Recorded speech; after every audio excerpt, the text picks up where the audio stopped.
Hey guys, I'm Taylor. And I'm Erica. And we are your hosts for Finding the Family. Finding the Family is a podcast that centers around family discipleship in the home. We brought in ministry leaders and different professionals to have conversations about ways, strategies, and resources for you all and for us to be better disciples in our family and to find our family identity in Christ. This week, we're joined with the Little family, and we're going to talk about when can you disciple your children at home.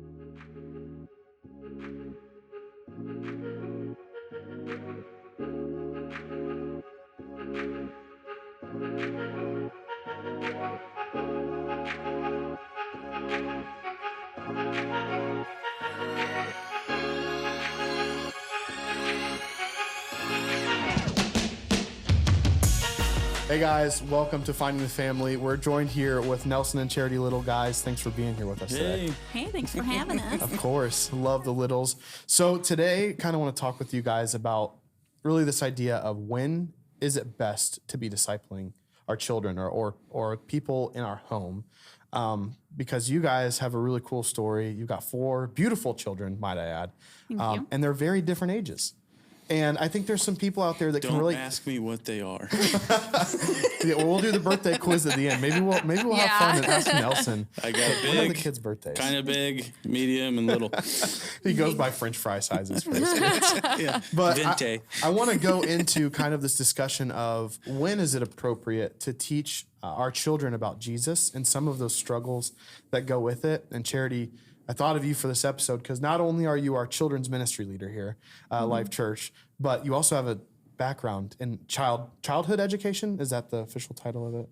I guess so. I went to school to be a teacher. Yeah, so I have a bachelor's degree in education and it's a science, Bachelor of Science or whatever that means, but majoring in LA. Yeah. She got good schooling. Yeah, she got good schooling. She does good I was things. going on 10 years ago. Though, smart. Well, I remember when we first came back, we went over to their house and you had a big calendar on your wall. I still do. You do have the calendar? I do it with Harmony now. And I love that because I was like, I remember Eric and I talking about, hey, she's teaching her kids things that normally schools would teach, but you were taking the ownership at home. And I was like, that's awesome. Yeah. I'll never forget seeing that.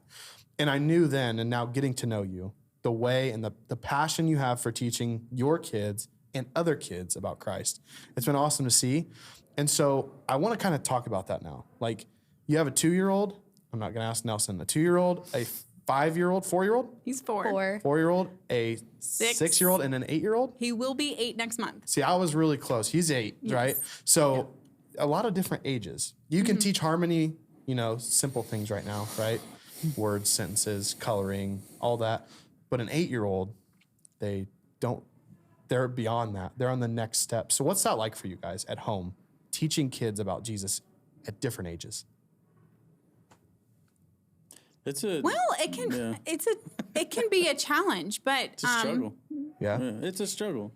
Yeah, it is because for one thing, it's not just the age difference though either. It's also their way of learning and it's their way of communicating. Their love languages is all ties in because one with Jesus, the most thing that he focuses on is love, right? Mm-hmm. So if I'm not meeting one's love language, but I'm just throwing down knowledge of Jesus to him, it's not going to matter to him because attention spans measured in nanoseconds. Right. Yeah, if that makes sense. So teaching them Jesus is definitely one thing. The knowledge of him isn't, exactly there because his way of that love language is just physical touch. So if I never hold his hand or hug on him or anything, he's not going to know who Jesus actually is if we don't show that to him. So we have to match, Harmony right now, she's 2, obviously. So teaching her Jesus is things like, I love you, but we still have to I think that for me, I think that's what really comes to the point is. You go take a bath when we watch it. The song you sing? Yes, but it's not going to matter until we match their love language with who he is because he is love. If that makes kind of sense. No, yeah, but that's part of what we're trying to get at is a 2-year-old receives love in such a different way. It's very easy. It still takes intentionality, but an 8-year-old receiving love is a lot more intentionality in a completely different way, right? Right. He's not going to care about what we know until he knows how much we care. Yeah, because I think push the younger ones more than what they're capable of. So at night when we sit down. So at night we sit down. I get out my Bible, read a Bible story before bed. Now, prime example. Last night we go and we sit down to read our Bible story, and Connor's got an earache. Throws the whole thing off. I mean, it's a complete meltdown. It's the baby. Wait, you mean discipling at home in the evenings when you're reading your Bible is not a perfect time? No, it's not always just it doesn't just go the way it should. Right. You got two that are jumping off the couch. You got one that pooped their pants. You got one. Are you talking about you, or are you talking about your children? I mean, that happens too. But for those of you that don't know, it may or may not have happened today. I might have changed my clothes today. Hey, it is what it is. It happens. Okay, happens to the best of us. Men put themselves too, guys. It's part of life. So it can be chaos, and you're saying, but we are also trying to say it's supposed to be chaos. Like if you really think about it, we're trying to teach them Jesus. So we have somebody who's going to do whatever they can to stop that, and he's going to use your children. Yeah, and I think something else is that children learn from example, right? So they get to see, by modeling. So they see how you react in those moments. And like, sometimes we don't even think about it, but you're teaching them Jesus right then and there. Yes. Just by what you're doing and how you're reacting, you know? So I think that's, we also talked about like, not just when to, talk about Jesus, but like in the sense that we are right now, but also when throughout your day, like if we already know who Jesus is, like when throughout your day do you talk about Jesus? And I think in those moments, we have to show our children who he is. Yeah, like not just when as in like, is it when you wake up or before you have a meal or when you have set aside time, right? You're setting devotional time with your kids. That's something. But the other thing I think Erica's trying to highlight is like, what about when those plans you have kind of go out the window? Right, the way you show them Jesus. Show them through your nature and your character and how you go through your day. So if I don't live life with my kids and they're just another entity in my house, then I'm not the best father. I'm treating them as they might as well have been the furniture in the corner. Yeah. Right. If I come home, I sit on my phone and all I do is do that, and I don't interact with them, and they don't see me. If I don't take them with me places, if I don't get them involved in what I have in my life, if they come up and want to know what I'm doing, and I say, go watch TV. Like, that's not, they need to know what I'm going through. Daddy's a little upset because of A, B, C, D, or daddy's really emotional today and I'm happy because this happened in our life. And we share those experiences with our kids. And when we do that, they see God through the way that we react to situations. Right. And I think you bring up a good point. Eric and I were talking about this earlier today. Like, when we say when, it's sometimes through our reactions, but like in every situation, you always have to consider how are you modeling Jesus for your kids? And there's almost like a greater sense that your kids are looking to you for absolutely everything, but the clock doesn't stop when something when something goes wrong in life. It's not like time stops, we can take a time out and say, okay, all this aside, got to figure this out before we can get back on track and teach you about Jesus then. It's like, no, in every aspect of your life, we have to show Christ and exemplify who is Christ. Through the good and the bad, right? Everything. And so I think the stigma is that like discipleship at home means you have to stop life, remove all the chaos, and then go into only Jesus moment with the Bible and the candle lights and it's like, that's not how it, Kumbaya. I don't know a family who does. I just think that like falsely teaches the kids that Jesus isn't everywhere. Exactly. When he is in every single step of your day. He is in the chaos, and in the chaos, there is so much beauty that we can learn. Yeah. But if we also because I think along the lines is that we think we have to be perfect for our kids. We have to be the perfect mom. We have to be the perfect dad. And Lord knows, we are hot messes. And we are not perfect at all. Right. Like I don't think there is a such thing as a perfect parent, but we have an example of one by reading our Bible and getting to know Christ and that sort of sense. But to be open and honest with our kids 100% of the time of like, remember, I'm not Jesus, but I'm learning just as much. And they can as long as you are doing that with your kids too, they're going to understand that you are human and they're looking up to you, but and that shared experience I think is cool because Erica is really big on this with me. So Nelson and I are pretty similar, like kind of easily hot-tempered. Like for the most part, right? I don't know if it's a man's nature, but it might be. Hey, maybe, easy. Probably. So it's a lot of work. What Erica says is like one thing I've never really been taught. One thing I've never thought through is that my kids have every right to an opinion and an emotion as well, and so I don't get to parent them out of my anger and tell them they can't have their emotion or opinion, but I also have to parent from the fact of like, when they see me stressed, do they see me going into moments of prayer and crying out to God? When they see me angry, do they see me remove myself, recognize my anger, and ask for forgiveness from my family for, hey, I didn't mean to do this? And especially when we communicate with one another, when we're frustrated, like we're setting that example to them. So when they're looking to us in these moments, it's like the wind can't just pause. You can't just say, hang on, I'm going to teach you about Christ right after I have this fit of rage. Yeah. I have to be doing it and thinking about it all the time. So while it seems overwhelming, it's more of a conviction that should lead us to that correction of like, I've got to do better for my kids. Because you guys, we have 2 children at home looking to us to say, how are mom and dad going to react when they have emotions? And then how are we going to stifle that emotional response from them in there? Go ahead. No, I think the greatest way to do that, though, is not necessarily just, so we all have outside influence, outside things that happen in our lives that causes distress or a flare of emotions in our lives. But as a parent, we all know that your biggest stress is your children. I mean, kids suck. They just do sometimes. They don't cooperate. They are a pain in the rear end. They just are.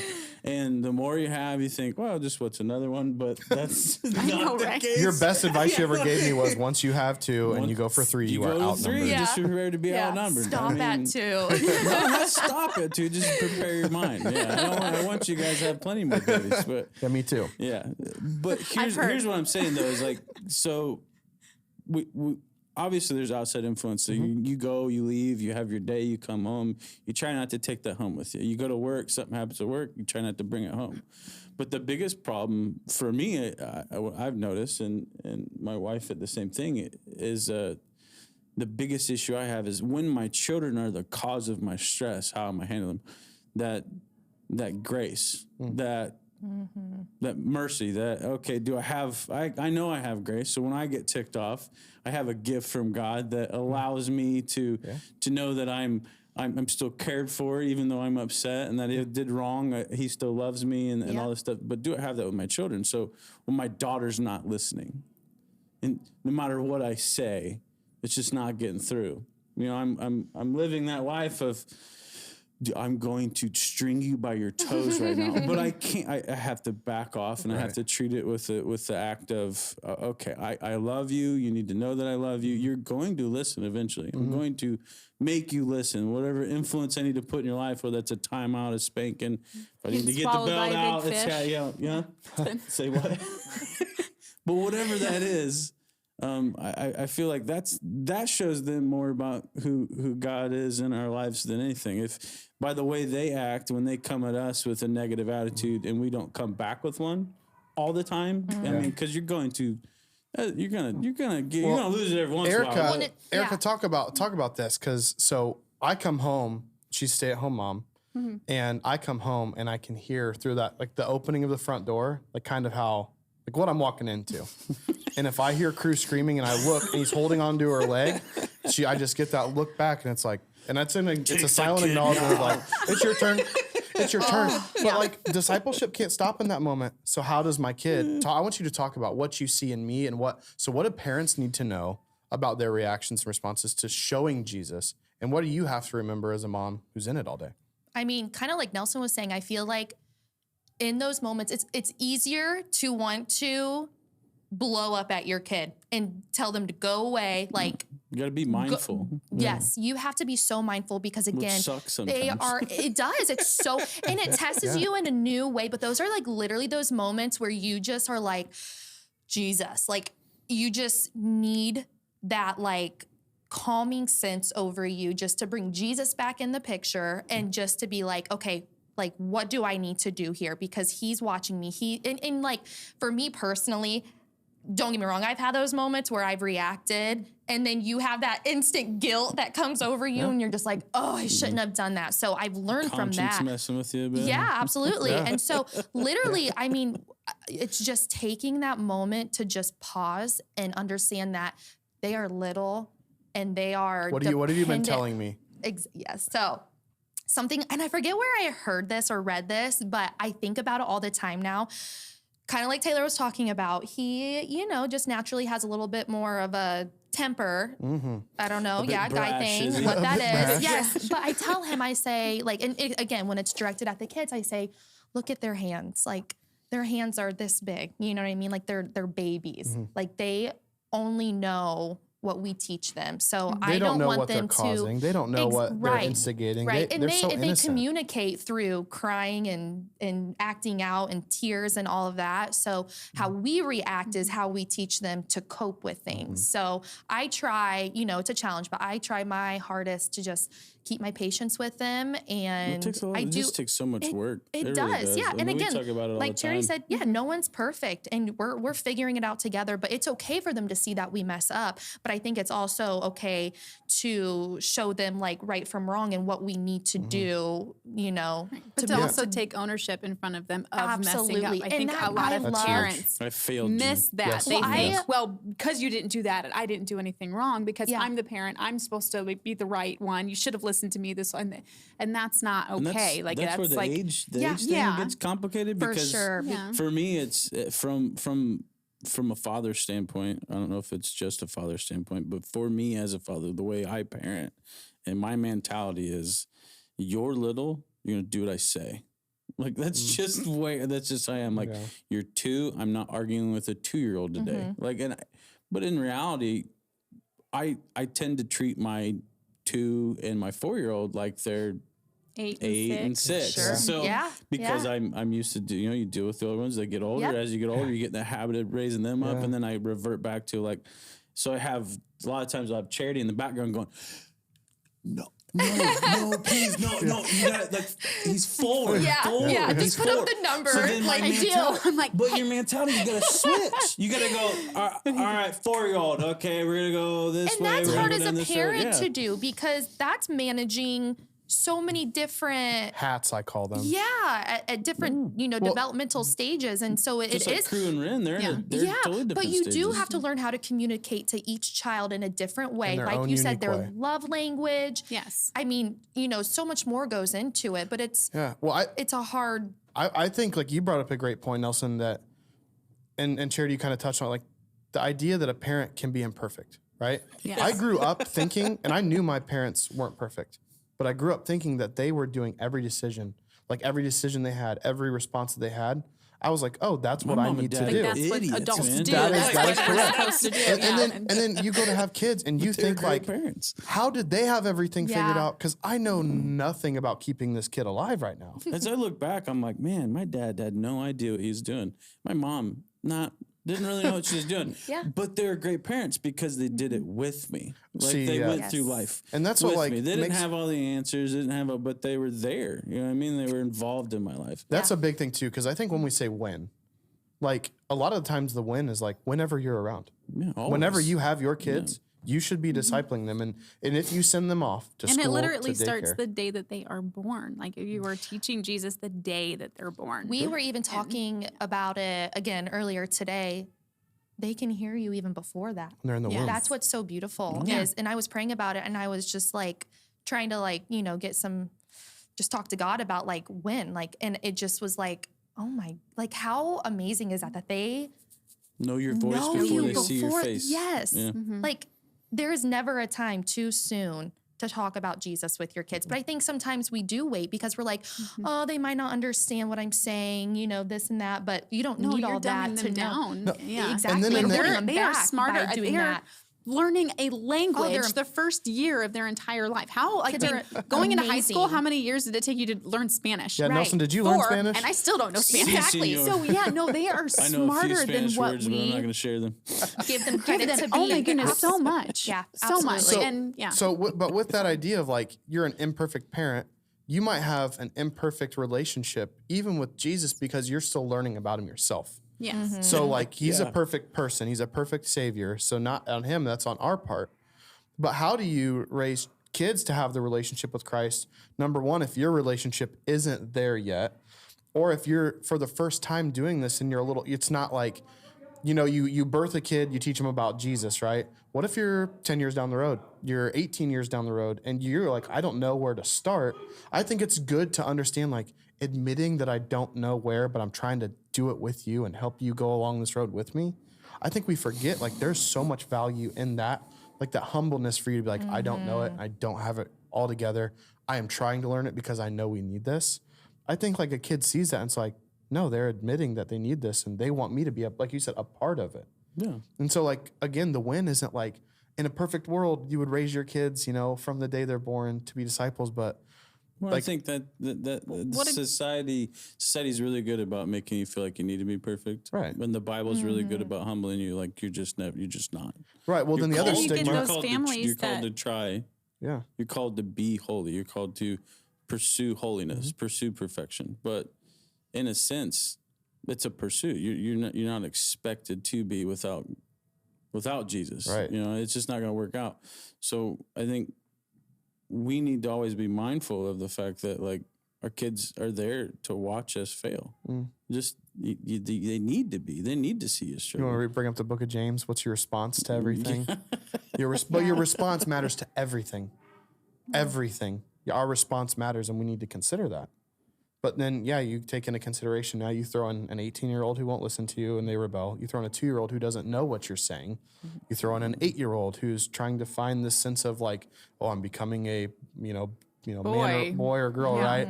And then you have a teenager or whatever that is. Like, there's so much developmentally that's different in that quick span of time and how fast their brains are growing and they're physically growing. And they need Jesus in unique ways. Like we structure church to where we have children's, middle school, high school incorporated, with the congregation. And we do it for a very specific reason. Like there is age appropriate content that we feel we can bring to the children to learn about Jesus where they're at. But also I think that's unique because at home, if we're so busy in life, I think we miss that. Like I've got a 2-year-old, a 4-year-old, a 6-year-old, and an almost 8-year-old. How can I remember that 8-year-old doesn't want to watch the 2-year-old shows, the listener kids. He might want to get into the Adventure Bible, and do that. So they have a unique way themselves of learning about Jesus. So then you have this cool problem of it takes more time to teach an 8-year-old different than a 2-year-old. But you can also do it together. Yeah. So what's that? Yeah. You can't get past the fact that like what Charity was saying is don't give them more credit. Don't discredit them because of their age. The 2-year-old isn't going to understand every word you're saying when you read out of James 5. But what he is going to understand is that I'm sitting here and I'm listening to Dad and everybody's sitting here together. We're doing this as a family and that's what we're doing. And you know what? I feel like I need to do a front flip real quick. I'm going to get that out of the way and then I'm going to come back. I'm going to sit down. I'm going to bonk my head and cry. I'm going to cry. We're going to take a break and we're going to come back and we're going to sit down and we might get a chapter in. Who knows? But I think but sometimes like you do have to be able to differentiate like between the ages at the same time because like we need like just as us grown-ups like yes we can get together and fellowship as a whole but he still tells us to back away into a room, close the door, to have time with just him. So if we are his example, right, whereas we're the first example to our kids of what God is, especially you men, you are the one example that they will have as a father figure. So if you don't have that one-on-one time with them, like they're not going to know what one-on-one time looks like with God either, especially to somebody whose voice you don't actually like physically hear back. And that's something that we've made a very big point of with our parenting is that each of us individually need to spend alone time with our kids individually. So like this year I took Noah hunting for the first year. Yeah. So I can take Noah out and we can talk about beauty. How beautiful it is. Look at the snow, and he's into it, man. He was digging it and we're out and we're doing these things and I can have this conversation. Daddy get a deer. Yeah. Well, he did not see that. No. But he did learn about God. He did learn. That's better. It was still a when win. You're sitting out with your son looking at the top of the top of sycamores that have the sun come through them, it's beautiful. You get to have that conversation. Now, if I took Connor out, my 4-year-old, if I took him out to go hunting, different. Yeah, he's gonna bare hand. Not only hunt. would he not sit still, but I know that going this way didn't go. But if I tried to have that conversation with him, it's the attention span. This is what can he really? He can't sit in a blind all day. So he's also not going to be able to have a 10-minute conversation about beauty. He's going to be able to have a 2-minute conversation, and then he's capped. And then it's like, there's a brown dog. But if you took Connor on a walk through the trails and picked up leaves and let him kind of explore, he can learn beauty in a different way. So you meet them where they're at. Right. You know? There are multiple intelligences what did Jesus in the do? way that they learn. Where did he meet people he reached? Like it was where they were at. Yeah, exactly. He went to them, and like his parables were taught to people that, like in parables of farming or of any type, of culture, like the fishermen, like when he taught them things, it was the things that they could relate to. And so I think we can't look past like you mentioned in the very beginning of this, Charity, like teaching kids knowledge is one thing, but really showing them where they're at, who Jesus is so much different. And Nelson, one of our favorite quotes, I think, or my favorite quote, we've talked about John MacArthur, where he's like, you might be the most Bible an unbeliever may ever see. The first but Bible for your an kids, it's the same thing. It's like when your kids watch you interact with a stranger and pray for them or take them out for lunch or help someone out, they're watching you. And that's the love thing. That's genuine discipleship. That's what I was going to say too, is love.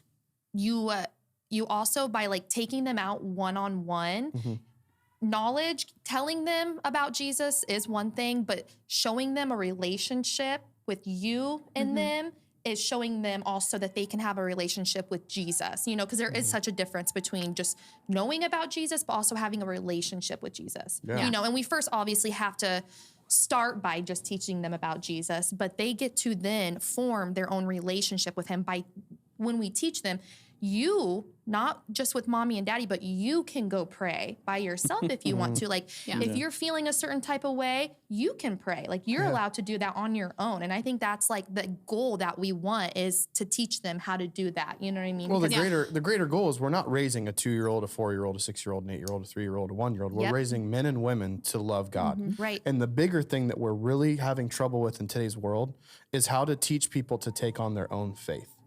Because if we've mentioned this before and just in conversations with other people too, if you do too much, you become like the helicopter or the bulldozer, and they don't have to make those decisions for themselves.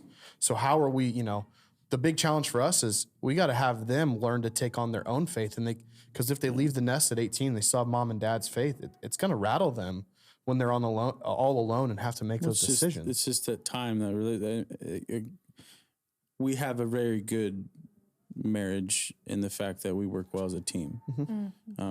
We work really well at finding not necessarily time management. Our time management sucks, but our time management sucks. Thank you. Time management sucks. We'll put captions underneath that one. Yeah. For those of you that are watching. Subtitles. Subtitles Really? for Nelson. Sorry, I'm mumbling. Our time management sucks, but what we do very well is managing us. And what we're doing as a family. So it might be spur of the moment, but we're always doing that. But finding that time. So the day's chaotic. I'm at work, she's at home with the kids, and then we're home together. You got to get dinner going. Somebody needs dress. Somebody got boo-boo. There's all this stuff. So you got to find time for that. To practices. You got gymnastics. You got basketball. You got whatever it is. And it's hunting season. Whatever that is, finding that time is crucial.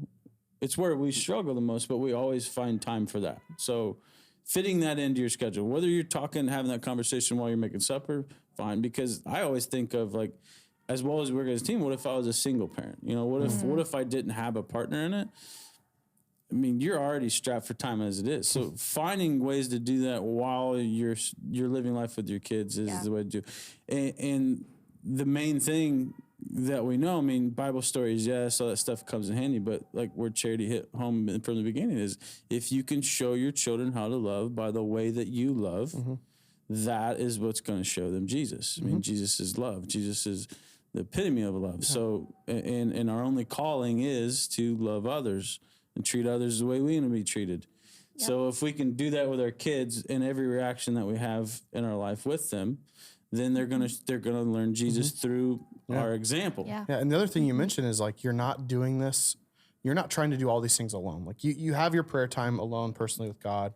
You're teaching, maybe teaching your kids how to learn how to communicate to God on their own too. But the other thing is, like you mentioned, Nelson, when life is busy, you're still doing it together. Yeah. And you're working together as a team to be like, we have goals to accomplish in our family tonight. and we're not going to leave Jesus at home just because we have to run around. If I fail, like I'm ready for bed. I've had enough. The kids have been enough. They're on another level today. I'm done with them. Get in your rooms. It's time for sleep. Yeah. And then I have my wife here to remind me, hey, it's that time to read them the story. Yeah. You know? Yeah. And speaking of, I think we're going to have a guest right now too. Hey, come on in, buddy. You escaped from Grandma. This is one of the beautiful kids. This is Your tummy hurt? This is what we talk real life. This is And real that's life. what This is life. we wanted. Right, you This can lay is right here, awesome. buddy. This is Connor. If you can't see, Crawford Connor just Little. joined us. He's Connor's our with us. See, we want to have a He nice is my discussion. wild We're one. having a podcast. Guess what? Somebody's Love got to it. tell me, you know what we're going to do? We're going to do it. Keep talking do about it. Jesus with That's baby right. Connor here. Yeah. They love it. literally come absolutely everywhere I go. Yeah. So. No, and that's the thing is like I've noticed that about you guys, and I love that about you guys is the expectation of when Nelson and Charity are in the room, it's like, where's the kids? Because they're always with you because you're doing everything with them, right? Like everything you do, whether it's work, whether it's at home, whether that's out at, watching someone's rodeo or being at a sporting event, like you're making sure that they're involved in this whole process and you're not leaving them behind. Right. Yeah. And so I think it's really important. Just the big takeaway that I want families to hear today is that regardless of how old a kid is or how much be involved with your family. Be involved. Don't be sorry. Be involved with your family. Be involved with your children, and understand that God is omnipresent. We can't keep him in only certain places. So when you teach about or disciple your kids or your family members, understand that there's really no right time. It's about it's every reaction and everything that we're doing. He's got to be at the center of it all. Absolutely. And so, Erica, I know you mentioned you and Charity were talking about some resource we could give families. So, do you guys want to talk more about that? Yeah. Mention that book that you are currently reading, I believe. Yes, not rereading. I haven't actually read it. So yeah, that's my Connor. He, and a couple of years ago when he's been my pistol, right, since birth. I actually had like really bad postpartum experience with him, like where I went mental, like I could hear voices in my head. Wow. And I was just not okay, like at all. And he was up every half hour just screaming on the top of his lungs. I didn't realize that I wasn't feeding him enough. He was very tiny, very skinny. I got called a horrible mom because I wasn't feeding him. And your mentality back then when somebody calls you a horrible mom, you're just yeah. That's you're just mentally defensive. And then yeah. So then I realized that, started feeding him, and then other things weren't working. He always had stomach issues, and he would just panic, just constantly panic over absolutely everything all the time. So I was just not mentally all right to where as soon as he started learning how to walk, he would dart. Like he was a runner, a darter, no matter where he went, That's he genetic, was just though.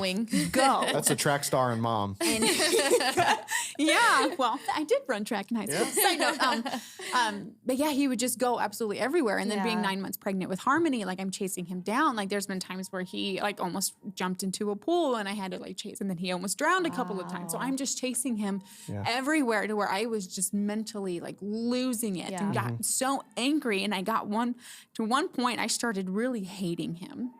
And I knew that wasn't okay. Right. That it was that point where I got down to that mental state level that I knew I had to do something about it. I can't do this anymore. I can't hate my son. There's no way.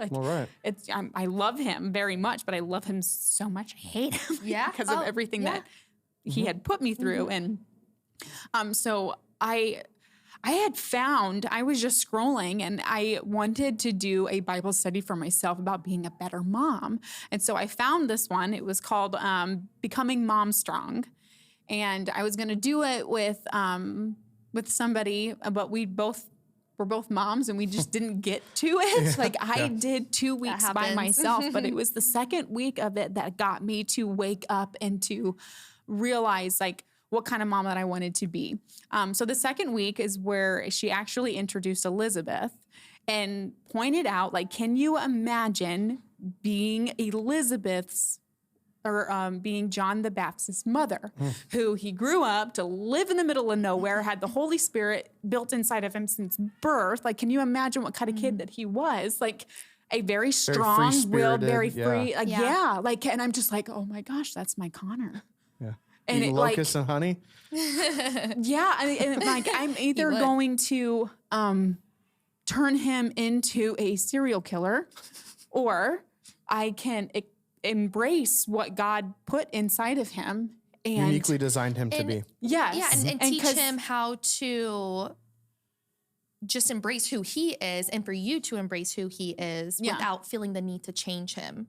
Yes. You know? Yeah. So how do I adapt to him being a runner, and how do I adapt to all of these? So I started to just kind of let him go and let him from watching from afar though, I let him just kind of and it changed my mentality towards him. It was if I can put it in words, it was literally me walking and flipping my entire mentality to where I could feel this evil spirit it was just gone. So this book kind of helped you get through that whole maybe. Yeah, and it was only week 2, and there's where I stopped because I'm I just need to focus on being a better mom for him. And I didn't even read the book because it was a Bible study. Okay. And then the book was separate, but it was a Bible study based off of her book. Erica read the book. I bought that for you right when we moved back. Yeah, it's been a couple years, so I would need a refresher on it. But I do remember it having a lot of good content in it. Because that was also in the middle of COVID when we were at home and you were like, how are we doing this isolation That's when I parenting? got it. I really wish we could have. We want to do it together. We should. We should. Absolutely. I have the. Yes, I would love to. I would love to too. And I've been wanting to form a mom's group for a long time. Love it. Yeah. Yeah, but meet once a month. Mom's group. Because I think really coming being soon. better together. Well, no, but I think it's cool for other because on record now. Men. So you guys I think know. mostly I know there's a culture where men and women are working. There's a lot of people working multiple jobs just to make ends meet. We've all seen our grocery bills, but dads are gone, moms are at home. That's still kind of there, and moms really deal with a lot of that. Like you said, mom guilt, the postpartum depression, the things that come with being a mom. I think it's really important for you guys to understand you are not alone. Yeah, you have very similar stories and very unique stories. All moms have mom guilt. Yeah, but you're talking about your kids who also that you're bringing in the world that are also uniquely and beautifully created by God.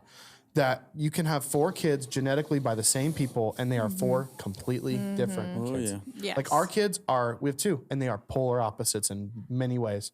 Today was beautiful. They were getting along today, kissing each other, loving on each other, sharing. Rare moment. The sharing word was there today, and it was but then what we're used to is just it's the biting, the punching, the scratching, the pushing, But how do we understand that?